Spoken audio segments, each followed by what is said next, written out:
Hello guys, welcome to my channel. Last video में हमने Mendelism topic के बारे में देखा था और कुछ टर्म्स पढ़ी थी। इस वीडियो में हम मोनोहाइब्रिड क्रॉस के बारे में पढ़ेंगे। So let's start. अब हम टेक्निक देखते हैं कि मेंडल ने कौन सी टेक्निक यूज की थी मोनोहाइब्रिड क्रॉस बनाने के लिए। इसका जो पहला स्टेप है फॉर्मेशन ऑफ ट्रू ब्रीडिंग और pure lines. Mendel formed 14 true breeding line of garden pea by continuous selfing and selection. तो इसका मतलब है कि मेंडल ने 14 ट्रू ब्रीडिंग लाइन बनाई थी उनके बीच में कॉन्टिन्यूअस सेल्फिंग करा के। अब देखते हैं हम second step, cross among the selected pure plants. तो जो इन्होंने 14 ट्रू ब्रीडिंग लाइन बनाई थी उसी के बीच में इन्होंने जो प्योर पेरेंट्स इन्होंने बनाए थे, प्योर लाइंस बनाई थी, उनके बीच में इन्होंने क्रॉस कराया। वो क्रॉस कैसे कराया ये एक्सपेरिमेंट के थ्रू अभी हम समझते हैं। तो जैसा कि आप यहाँ पे देख सकते हैं, यहाँ पे दो प्लांट है और ये वो प्लांट है जो मेंडल ने 14 ट्रू ब्रीडिंग लाइन बनाई थी। ये उन्हीं के दो प्लांट है, उन्हीं में से चूज किए हुए दो प्लांट है। इस एक्सपेरिमेंट के अंदर मेंडल ने दो टेक्निक का यूज किया था। पहली टेक्निक थी इमैस्कुलेशन और दूसरी टेक्निक थी हमारी बैगिंग। तो ये दो टेक्निक क्या है इसके बारे में मैं आपको इसी एक्सपेरिमेंट के अंदर समझा दूंगा। तो चलिए हम एक्सपेरिमेंट देखते हैं। अब मेंडल ने इनको मेल और फीमेल में कैटेगराइज कर दिया, इन दोनों प्लांट को। मेंडल ने इन्हें मेल और फीमेल में कैसे कैटेगराइज किया, क्योंकि अभी तो हमने बात की थी कि वो बायसेक्सुअल है, तो उन्होंने मेल और फीमेल में कैसे कैटेगराइज कर दिया। उन्होंने क्या किया था कि बर्ड कंडीशन में ही जब फ्लावर नहीं खुला था, एंथेसिस नहीं हुआ था, तभी उन्होंने बर्ड कंडीशन में ही इमैस्कुलेशन कर दिया।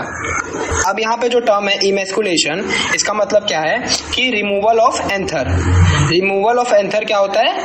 इमैस्कुलेशन। ये किस लिए होता है कि जैसे कि आप जानते हैं कि बाइसेक्सुअल प्लांट होता है, तो उनके बीच में सेल्फिंग को, सेल्फ क्रॉस को अवॉइड करने के लिए इमैस्कुलेशन यूज किया जाता है, एंथर को काट दिया जाता है, जिसकी वजह से सेल्फिंग नहीं होगी। सेल्फिंग क्या होती है कि सेम प्लांट का एंथर उसी के फ्लावर पे गिर जाए, तो उसे हम सेल्फिंग कहते हैं। तो इसी को अवॉइड करने के लिए इमैस्कुलेशन प्रोसेस का यूज किया। तो मेंडल ने सेल्फिंग अवॉइड क्यों की? मेंडल ने सेल्फिंग इसलिए अवॉइड की क्योंकि उनको अपने डिजायर्ड कैरेक्टर चाहिए थे, इसलिए उन्होंने सेल्फिंग को अवॉइड किया। इसलिए उन्होंने बर्ड कंडीशन में ही एंथर को काट दिया, इमैस्कुलेशन कर दिया, जिसकी वजह से अब ये जो प्लांट था वो फीमेल प्लांट हो गया। अब उन्होंने क्या किया, उनको जो डिजायर एक्सपेरिमेंट कराना था उसके लिए उन्होंने क्या किया, जो फीमेल उन्होंने क्रिएट की, फीमेल प्लांट जो क्रिएट किया, उसमें जो दूसरा प्लांट था उसके एंथर से पॉलन ग्रेन लेके इस पे गिरा दिया। अब उन्होंने क्या किया, जब डिजायर प्लांट का पॉलन ग्रेन लेके उन्होंने जो फीमेल क्रिएट की थी उसके ऊपर गिरा दिया, तो उसके ऊपर बैगिंग कर दी। तो बेसिकली बैगिंग क्या होता है? बैग कवर करना होता है स्टिग्मा को। तो उन्होंने बैगिंग क्यों की? उन्होंने बैगिंग इसलिए की क्योंकि उन्होंने जो डिजायर्ड पॉलन ग्रेन था उसे तो गिरा लिया था, अब दूसरा कोई प्लांट का पॉलन ग्रेन ना आ जाए उसके ऊपर, इसलिए उसके स्टिग्मा जो था उसको कवर कर दिया। ठीक है, इसी को हम क्या कहते हैं? बैगिंग कहते हैं। तो होप आपको इमैस्कुलेशन और बैगिंग क्या है वो समझ आ गया होगा, ये दोनों टर्म आपको क्लियर हो गई होगी। अब हम एक्सपेरिमेंट को देखते हैं दोबारा से। उसके बाद जो उन्होंने फीमेल प्लांट क्रिएट की थी उसके अंदर पॉलिनेशन हुआ और F1 जनरेशन प्रोड्यूस हुई। तो F1 जनरेशन में जो सीड निकले उसको उन्होंने बो दिया और ग्रो कराया। तो जितने भी प्लांट थे वो सारे क्या थे? टॉल थे। अब जो ये प्लांट ग्रो हुए थे F1 जनरेशन के सीड से, इनके बीच में इन्होंने सेल्फिंग करा के F2 जनरेशन निकाली। अब जो हमारे पास F2 जनरेशन आई उसके अंदर हमारे पास जो रेशियो आया वो 3:1 का आया कि 3 तो हमारे टॉल प्लांट हो गए और एक हमारा ड्वार्फ प्लांट हो गया। अब ये जो एक्सपेरिमेंट था हमने फिनोटिपिकली देख लिया, अब इस एक्सपेरिमेंट को हम जीनोटिपिकली देखेंगे। Monohybrid cross, study of one character और 2 traits at a time. Traits क्या होती हैं ये मैंने आपको पहले लेक्चर में बता चुका हूं मैं, तो अगर आपको ट्रेट्स नहीं पता तो आप जाके उसको देख सकते हैं। अब इन्होंने इसमें क्या किया, 2 पेरेंट लिए, एक प्योर टॉल जिसका जीनोटाइप था कैपिटल T, और एक प्योर ड्वार्फ जिसका जीनोटाइप था स्मॉल t। प्योर का मीनिंग यहाँ पे होमोजाइगोसिटी से कि वहां पर जो जीन है होमोलोगस क्रोमोसोम पे वो दोनों ही सेम टाइप की है। तो कैपिटल T क्रॉस कराया किसके साथ, स्मॉल टी के साथ। तो उसके बाद इनके गैमेट्स बने। तो गैमेट्स कैसे बनते हैं, तो गैमेट्स में मियोसिस होता है और क्रोमोसोम नंबर हाफ हो जाते हैं। तो कैपिटल टी से कौन सा गैमेट बना, कैपिटल टी, और स्मॉल टी से कौन सा गैमेट बना, स्मॉल टी। तो जो हमारे पास F1 जनरेशन आया वो कैपिटल टी स्मॉल टी आया, और ये क्या सारे थे, टॉल थे, सारे ही टॉल प्लांट थे, हेटेरोजाइगस टॉल, क्योंकि एक कैपिटल टी है और एक स्मॉल टी है। अब इस F1 जनरेशन में इन्होंने सेल्फिंग कराई, कैपिटल टी स्मॉल टी को क्रॉस कराया गया कैपिटल टी स्मॉल टी के साथ। उसके बाद F2 जनरेशन डिसाइड की गई। ये जो F2 जनरेशन हमने डिसाइड की एक बॉक्स बना के, और इस बॉक्स को हम पुनेट स्क्वायर कहते हैं। इसको एक पुनेट नाम के साइंटिस्ट ने डेवलप किया था, क्योंकि जितने भी हम क्रॉस करें उसके हम आउटकम निकाल सकें, इसलिए इसको डिस्कवर किया था उन्होंने, उनका नाम पुनेट था, इसलिए हम इसको पुनेट स्क्वायर कहते हैं। इसमें वर्टिकल लाइन पे हम फीमेल को रखते हैं, हॉरिजॉन्टल लाइन पे हम मेल को रखते हैं, बट ऐसा कोई जरूरी नहीं है, आप जैसे मर्जी वैसे रख सकते हैं, रिजल्ट वैसे सेम ही आना है दोनों तरीकों से। तो इससे आउटकम क्या निकला, 2 heterozygous capital T small T निकले, यानी 2 हेटेरोजाइगस टॉल निकले, और एक प्योर टॉल निकला जो कि कैपिटल टी है, और एक प्योर डॉफ भी निकला जो कि स्मॉल टी है। फिनोटिपिक रेशियो देखते हैं F2 जनरेशन का। तो टॉल और डॉफ का रेशियो क्या था, 3/4:1/4, यानी कि 3:1 का फिनोटिपिक रेशियो था F2 जनरेशन का। सिमिलरली अगर हम इसका जीनोटिपिक रेशियो देखते हैं तो 1/4:2/4:1/4, जो कि है 1:2:1, ये इसका जीनोटिपिक रेशियो है, किसका, F2 जनरेशन का। अब हम एक फॉर्मूला देखते हैं कि टाइप ऑफ गैमेट कैसे निकाल सकते हैं। इसको हमें याद रखना है कि टाइप ऑफ गैमेट कैसे निकालते हैं। इसका जो फॉर्मूला है 2 की पावर n है। यहाँ पे जो n है वो डिनोट करता है हाइब्रिड को। इसका मतलब क्या है कि अगर मोनो हाइब्रिड होगा तो n जो है वो 1 हो जाएगा, और अगर डाई हाइब्रिड एक्सपेरिमेंट होगा तो n जो है वो 2 हो जाएगा।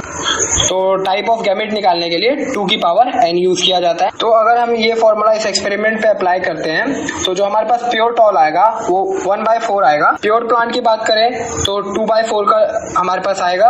प्योर प्लांट क्या हो गए, जो होमोजाइगस है उन्हें हम प्योर प्लांट कहेंगे। तो कैपिटल टी वाला प्योर होगा और स्मॉल टी वाला प्योर होगा। और जो इम्प्योर प्लांट निकले, हेटेरोजाइगस प्लांट निकले, कैपिटल टी स्मॉल टी, उनका क्या था 2/4। अगर हम टाइप ऑफ फिनोटाइप की बात करें तो यहाँ पे क्या होगा 2 की पावर n। यहाँ पे n क्या है, नंबर ऑफ कैरेक्टर जो हम एक्सपेरिमेंट कर रहे हैं। अगर हमने मोनो हाइब्रिड लिया है तो यहाँ पे 1 रखेंगे, डाई हाइब्रिड लिया है तो हम 2 रखेंगे।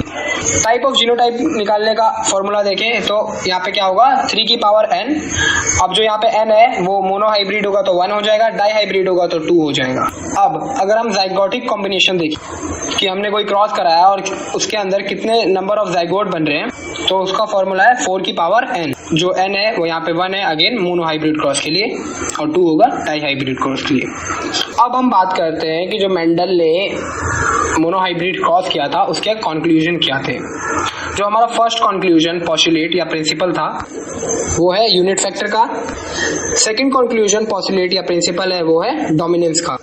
ये जो यूनिट फैक्टर वाला पोस्टुलेट है और डोमिनेंस वाला पोस्टुलेट है, इसको मिला के मेंडल ने लॉ ऑफ डोमिनेंस डेवलप किया। थर्ड कंक्लूजन या पोस्टुलेट या प्रिंसिपल था सेग्रीगेशन।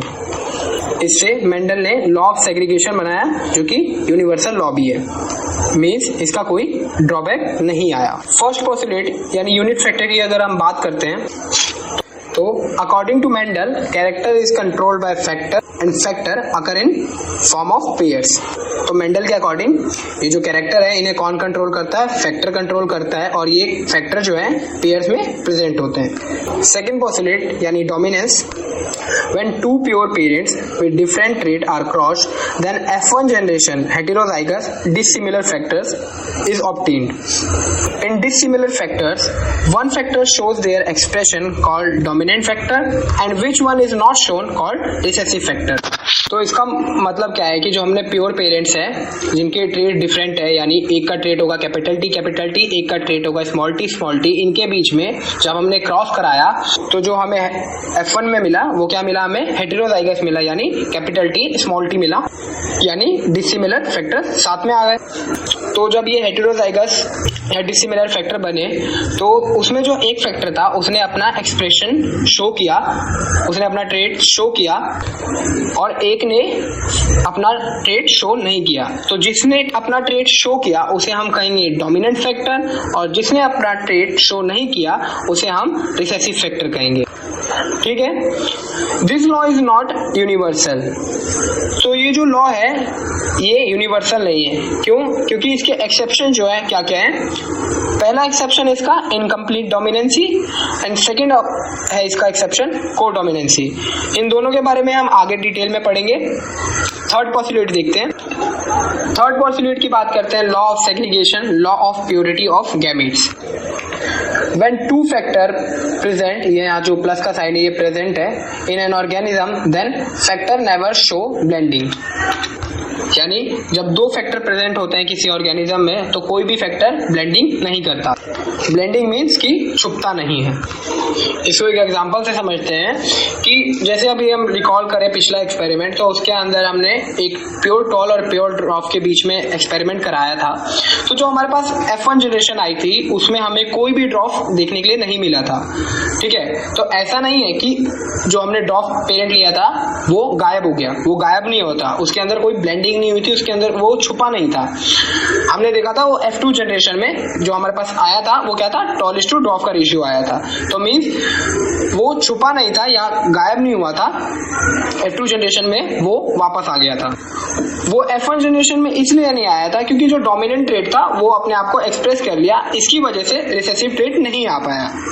लेकिन ब्लेंडिंग नहीं हुई क्योंकि वो F2 जनरेशन में वापस आ गया। तो इसका मतलब यही है कि जब दो फैक्टर प्रेजेंट होते हैं तो कोई भी फैक्टर ब्लेंडिंग शो नहीं करता है। सेकंड देखते हैं, at the time of gamete formation both factor separate randomly by these one gamete receive only one factor, so gametes are always pure. इसका मतलब है जब गैमेट फॉर्मेशन होता है तो मियोसिस होती है और इस मियोसिस के ड्यूरेशन में जो फैक्टर है वो अलग हो जाते हैं, जिससे एक गैमेट में एक ही फैक्टर आ पाता है। इसकी वजह से जो गैमेट्स होते हैं वो प्योर होते हैं क्योंकि इनमें हेटेरोजाइगसिटी वाली कंडीशन आ ही नहीं सकती, क्योंकि जब फैक्टर ही एक प्रेजेंट है तो क्या होमोजाइगस क्या हेटेरोजाइगस। इसलिए हम इसको हमेशा प्योर कहते हैं और इसलिए इसका नाम law of purity of gamete है कि फैक्टर अलग अलग गैमेट में सेपरेट हो जाते हैं। जो लॉ ऑफ सेग्रीगेशन है अंडर नॉर्मल कंडीशन ये यूनिवर्सल लॉ है। रेयर एक्सेप्शन की बात करें तो जो कि है नॉन डिसजंक्शन। इसमें क्या होता है, इसकी वजह से जो फैक्टर है अलग अलग सेपरेट नहीं हो पाते, जिसकी वजह से उनमें डिसऑर्डर आ जाता है। So that is rare exception. F2 generation में 3:1 रेशियो का जो हमें ऑब्टेन हुआ रेशियो वो क्यों हुआ, इसके दो रीजन है। पहला जो रीजन है वो सेग्रीगेशन, दूसरा रीजन है डोमिनेंसी। और F2 जनरेशन में जो डॉफ प्लांट ऑब्टेन हुआ हमें वो किसकी वजह से हुआ, सेग्रीगेशन की वजह से। तो अगर आपसे कोई पूछे कि F2 जनरेशन में 3:1 का रेशियो क्यों आया, तो उसका आंसर आपको देना है कि लॉ ऑफ सेग्रीगेशन की वजह से और डोमिनेंसी की वजह से। और कोई आपसे पूछे कि F2 जनरेशन में डॉफ प्लांट कैसे ऑब्टेन्ड हुआ, तो वो सेग्रीगेशन की वजह से। तो आज की वीडियो में बस इतना ही। नेक्स्ट वीडियो में हम डाई हाइब्रिड क्रॉस के बारे में पढ़ेंगे।